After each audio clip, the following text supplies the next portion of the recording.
અચ્છા, તમને કોણ ગમે? તમે તો ચા વેચો છો, તમને નરેન્દ્ર મોદી ગમતા હશે. નરેન્દ્ર મોદી શું ગમે? કંઈ આપણું ઘરનું થોડી પૂરું કરવા આવશે તો આપણને ગમે. અચ્છા, નરેન્દ્ર મોદી આપણું પૂરું કરવા આવતા હોય તો ગમે, પણ પૂરું કાં કરવા આવશો ક્યાંથી ગમે? તો કોણ ગમે છે? કોઈ ગમતું નથી, પૈસા ગમે છે. અચ્છા, તો અચ્છા, તો કોઈ પૈસા આપીને એમ કહેશે કે વોટ આપ્યો તો આપ્યો છો? વોટ તો આપણે ગમે તેને આપવાનો, એવું થોડી જરૂરી થોડી છે કે જે પૈસા આપે એને જ વોટ આપવાનો. અચ્છા, દેશમાં અત્યારે શું લાગે છે કે કયો પક્ષ સારું કામ કરે છે? મને તો કોંગ્રેસ લાગે છે.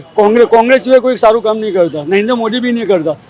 ખાલી ચૂંટણી આવો પછી બધા એમ કહે છે કે આ કરી આલું, ગટર લાઈન લાખી આલું, મકાન બનાવી આપું, આમ આપું તેમ આપું, પણ જ્યારે એમનું કામ આવે છે ને ત્યારે જ આ બધી વાતો થાય છે. બાકી બીજું કોઈ દારો વાત કરતા નથી. આ જ્યારે ચૂંટણી આવે છે ને એમને જ્યારે ચૂંટણી આવે છે ને ત્યારે કે બધા આવે છે, બધા વડાપ્રધાન આ તે કે ગટર લાઈન લાખી આલું, તમારું મકાન કરી આલું, ઓડાનું મકાન બનાવી આપું, આમ બનાવી આલું, તેમ બનાવી આલું. ખાલી એ બધી કહેવાની જ વાતો છે. વિશ્વાસ નથી. વિશ્વાસ તો કોઈની